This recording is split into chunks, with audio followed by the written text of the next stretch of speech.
If you're a business owner, you are a leader, even if you're only leading a team of one. So let's talk about how you can become a better leader on today's show.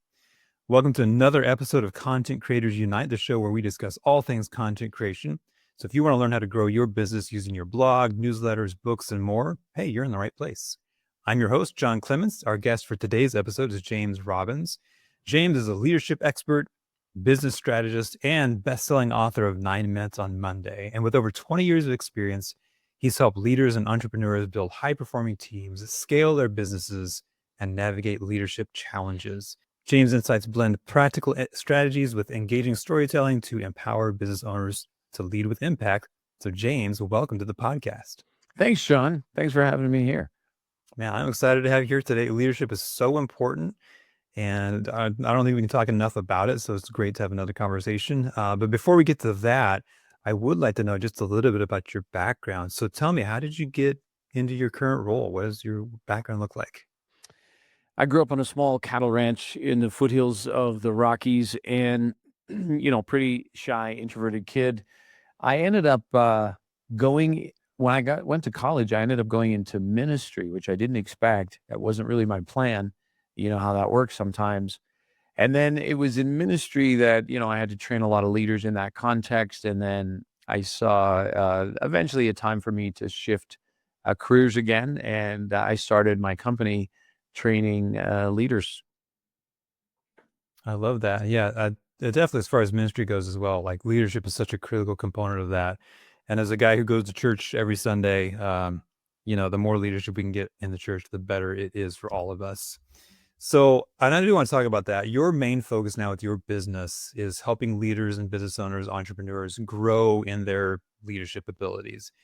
And so it's easy to say leadership is important. I mean, of course it is.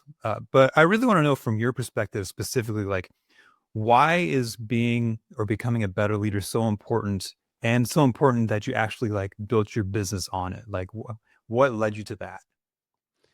So when you think about it, John, all of us come to leadership pretty much the same way, right? You were good at something, you were responsible, people trusted you, there was a need, and someone tapped your shoulder and said, "Hey, we need you to be in management of some kind or supervisor, whatever the title was." But immediately you were transported into another world that all of us had no training for. Because when you think about it, for all of us here, what got us into leadership is actually not the same thing that helps us be successful once we get there. It's sort of like in one of my keynotes, I tell this story about climbing a mountain, and I'm on this expedition. We got this mountain guide. Well, this mountain guide is leading us up this mountain, but before he was a guide, he was just a climber. But in order for him to go to be a successful guide, an incredible shift has to happen inside the mind of this guy, like, because it's actually no longer about the mountain. Like, the thing that got him there is not what's going to make him successful. What makes him successful now is, can he move us up the mountain?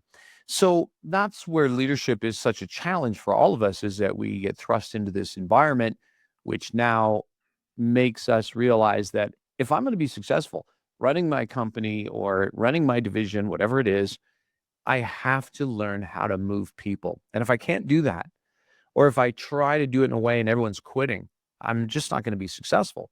So that's why the greatest skill you can learn in business, honestly, is how to influence others.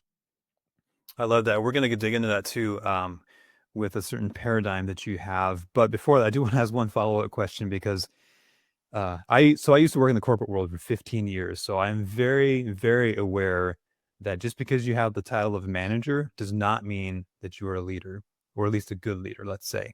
So, and your book from 2012, 9 Minutes on Monday, actually talks about that. So could you just give us a brief overview, maybe from that book or from your own experience? What is the difference between just a manager and an actual leader? A lot of people have made this distinction and almost cast manager in this negative light. You'll see this on LinkedIn posts. Are like, managers do this, and it's all these terrible things, and Hmm. leaders do this, and it's unfair to the position of manager. But as a manager, there's certain execution functions, of course, that you have to do. And honestly, probably a lot of management can can eventually get taken over by AI. It's the leadership piece that's that's that energy that we bring to the workplace. That's the ability to help someone change how they think about the task in front of them. Uh, Leaders help someone see something in a new way. They create possibility in people. Uh, it's that kind of stuff, and that leads to people then performing at a higher level because of that leader's influence in their life. But every leader still has to manage, meaning, give feedback on someone's progress on their KPI and organize a meeting. And, that those are just certain things that managers do. I do like that. Yeah, you're right. I probably fell into the trap of being a little unfair to managers. Maybe because I just had to work for so many of them. I don't know, but I do appreciate that distinction. And so, what you're talking about in leadership specifically really gets into more of the transformative side of things. And in fact, on your website, you talk a lot about transformational or transformative leadership. And so, I do want to get into that because it's so interesting to me. But could you kind of break down what you mean by that term? It's two things really. So one piece is us helping the people that we're leading, is helping them grow, right? Helping them transform areas of their lives. Maybe it's to become more confident. Maybe it's to be more responsible, be better at time management. If you've been lucky enough to have a good boss at some point in your life, and if I were to ask you, well, why were they a good boss? There's usually some answer that comes with, they helped me be better, right? They helped me perform at a higher level. They believed in me. That's that transformative element. The other part of transformation is definitely getting people to see things differently, whether that's the direction that we should go, or let's stop with this product, or it could just be the task in front of someone. Because, without trying to make this too complicated of an answer, but when we think about motivation, like motivation exists on a scale from, external extrinsic motivation to more internal intrinsic. Well, the internal intrinsic motivation is what brings the best out of people. And that's what you want, right? You want all of your staff performing at their peak, which means you need to get them intrinsically motivated. Well, the difference between an intrinsically motivated person and an extrinsically motivated is often just how that individual is actually looking what's in front of them. So, for example, I'm not sure if you're married, John, but I think you said you were. Yeah, I am. Yeah. It's one thing for someone to it's one thing for your spouse to threaten you, like, hey, if you don't do this, then, XYZ. Well, of course, you're going to jump into action. But it's another thing if you want to do that action because you really want to do it. And it's the same action, but it just comes from a different mindset. And leaders get to influence the frame, the how people see something. So, for example, let's say we've got to uh, I don't know, let's say I'm a roofing company and we've got to go and redo a job that wasn't done correctly, and everyone's moaning about, oh, I hate having to go up on this hot day. Okay, well, everyone's viewing it in that way, but as a leader, I can influence that frame and say, well, here's how we need to look at this, right? Is that we're going to come in and completely wow the customer because we didn't do it right the first time. This is a chance for us to really stand by our values and who we are. It's a subtle reframe, but it changes then how people view getting up on that ladder versus, "Oh, I have to do this." Does that make sense? Yeah, that does make sense. Yeah, taking those extrinsic motivations and making them intrinsic. I like that. So you have to pay taxes or else you go to jail. So, we all do it. We all hate it. So that shouldn't be how our job is like though. Um, so on your website again, you talk about this idea of transformational or transformative leadership. And you've actually got a really helpful diagram right on the front page. It's a pyramid. It's got basically this journey of 3 steps.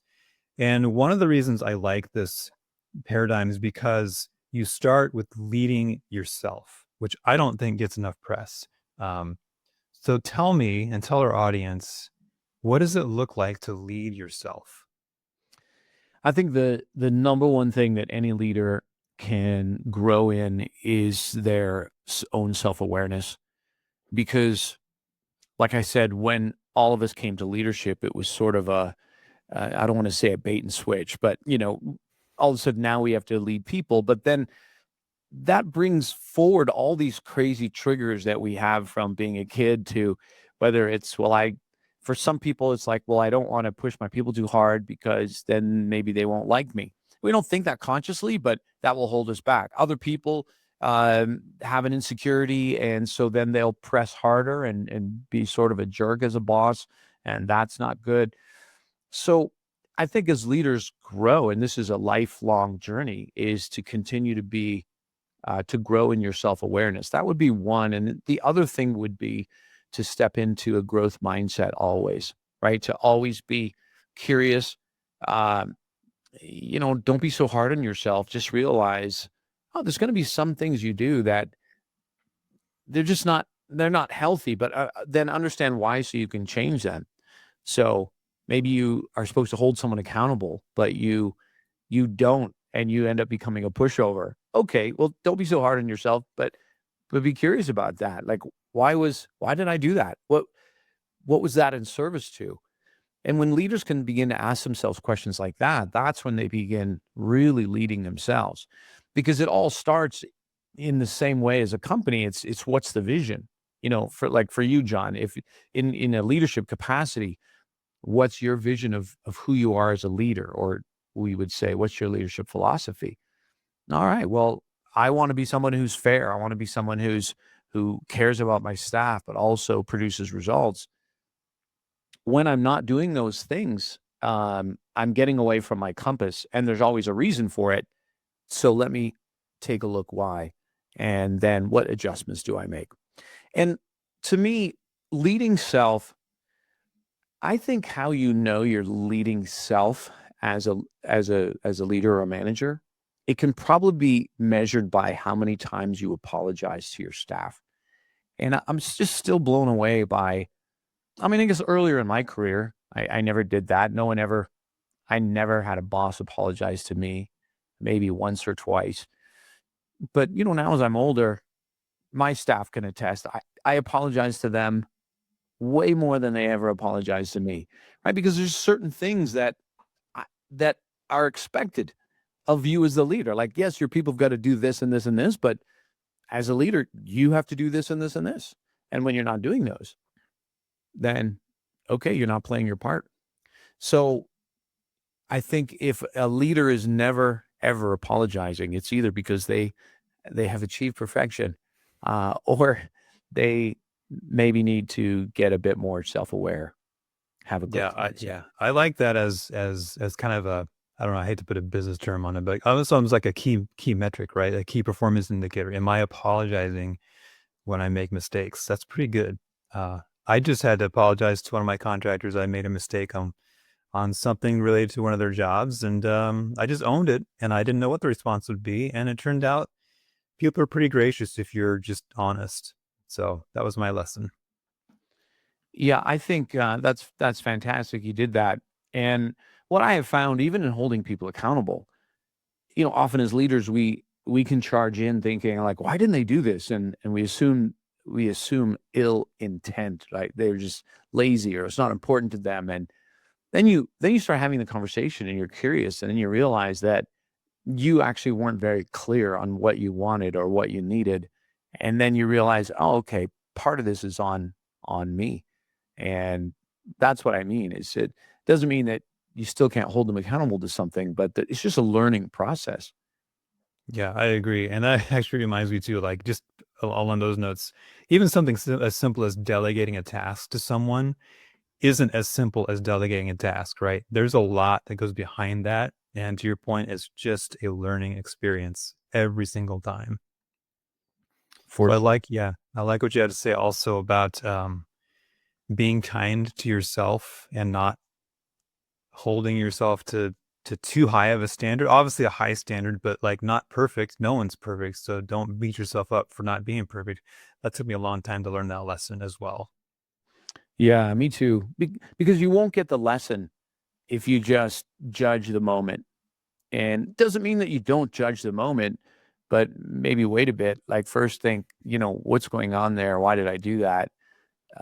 It could even be, why was I edgy with that staff member today? That's not like me. Uh, so I'm not going to judge myself for it yet, but let me figure out what was going on there. Then once I got a handle on it, okay, well, that's I learned why I'm going to do this differently, but that wasn't good. And oh, maybe I need to apologize to this person or that person. But Yeah, absolutely. I think that's a much healthier way to look at things, especially as a leader, than just to, you know, just be hypercritical of yourself. So the next step in the pyramid or the journey, it goes from leading yourself, which and of course, none of these steps ever end. We were just moving on to discuss a different step, is influencing others. And so when you think about a good leader, like what are some ways that good leaders influence other people? And then how does that contrast maybe with a not so good leader, how they might approach the same idea or task? one of the one of the best ways that I look at this is sort of like the relationship you have with your employees is a little bit like a bank account. It's a value exchange. And in a bank account, you always want deposits to outnumber withdrawals, right? Because if you don't, if you take out more money than you have in there, you end up being overdrawn and you get charged all kinds of penalties. It's the same way with relationships. Actually, this works with any relationship, but in the context of work, deposits and withdrawals. So, what a lot of people focus on is the withdrawals. Hey, I need this, I need this, I need this. I had a big manufacturing company. They contacted us and they said, "Hey, can you help turn around one of our manufacturing plants?" And one of the things they need to do better is hold people accountable. So, can you get them holding people accountable? And I'm like, "Yeah, we can do that, but understand nothing exists in the vacuum. Accountability is a withdrawal. It's, hey, John, how come you haven't done this? Right? That's a withdrawal. Doesn't mean it's negative. It doesn't mean it shouldn't happen. It has to happen. But if you're going to amp up the withdrawals, which a lot of companies have to, like let's raise our standards, then you've got to amp up the deposits. And the deposits are things like caring about somebody, taking a genuine interest in them as a person, helping them grow, like uh, developing them so that they're better, recognition, appreciation. All these would be considered deposits. Think of that as emotionally. And when you have those in there, now you're able to withdraw against that. And where companies get into trouble is when the withdrawals outnumber the deposits. Because what will happen, and you'll hear people say this, John, you'll hear somebody say, well, let's say after their boss does something and treats them terribly, they'll say something like, well, I'll keep coming in to do my job, but don't think I'm going to do one thing more. Don't think I'm going to stay 1 minute after five, right? They'll say things like that. And that's people's way of kind of equaling that value exchange. Like, fine, I'm not opening myself up to bring you my best because you're not bringing me your best. And then there's a stalemate. That's where a lot of companies just exist in this stalemate position. Yeah, and I've been in companies like that, and it's just not a great time for anyone, honestly. And honestly, a lot of it isn't, it's not that, managers are bad, evil people. It's that we're so busy. And the things I said that are deposits, caring about people, genuine interest, developing them, recognizing them, it just takes a bit of time. And that's what everyone feels like they don't have. So this was the concept behind 9 minutes on Monday was how do you take these small things that drive engagement and just seed them in to the week so that you're constantly making deposits and you're making withdrawals, all of which though amp up someone's engagement, motivation, and performance. Yeah, and I think if I remember correctly, you really present more of as a like a framework or just a style of leadership, so that it's not designed to take up hours and hours of your life. It's just designed to slot in naturally to your day.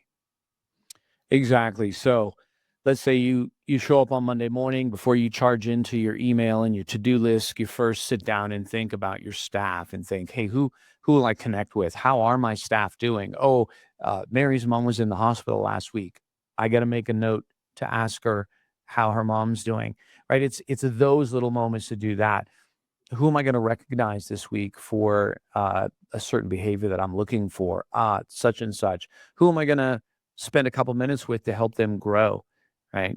In terms of a coaching perspective. So you're asking yourself these little questions like this, and it's a little bit like, I don't know if you've ever read the book First Things First by Stephen Covey. I don't It think came so. out a long, long time ago. So the idea there is that whatever is the most important things, kind of you get those on the list first and get them into the schedule. So it's a little bit like that. What are the things that most drive performance? Then let's make a plan so that our leadership isn't just reactionary. Because that's what happens. A lot of people, they show up at work, all right, let's open my email, and all of a sudden, woof, we already got problems, and we're just dealing with problems, fighting fires. And next, Mary says, by the way, here's my 2-week notice. And we're like, wait, what? I had no idea and then Sarah and Joey are fighting, and we just kind of like whack-a-mole leadership at that point. That's exhausting, right? That leads to burnout. So you leadership isn't easy, but it doesn't have to be complicated. And it's not easy because we're dealing with people and it's just sort of this nebulous concept. So, how can we make it tangible? We can make it tangible by being intentional about these things. I'm going to connect with my staff. I'm going to help somebody grow. I'm going to make sure I recognize and appreciate XYZ. Yeah, absolutely. So if you're listening out there, audience member, and that hit a little too close to home, go out, pick up 9 minutes on Monday, read it. Gets like 5-star reviews on Amazon. Everybody loves it, and I think it'll help you out.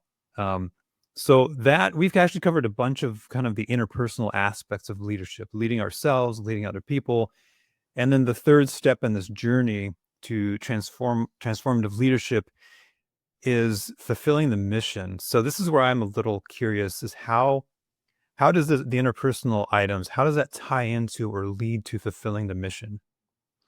That's a great question. And the answer depends partly on whether you are the business owner or whether you're somewhere in the middle in someone else's company, right? So if you're a business owner, even if you only have one employee, you always have to remember that you started your company for a reason that makes sense to you, but that doesn't mean it makes sense to everyone else.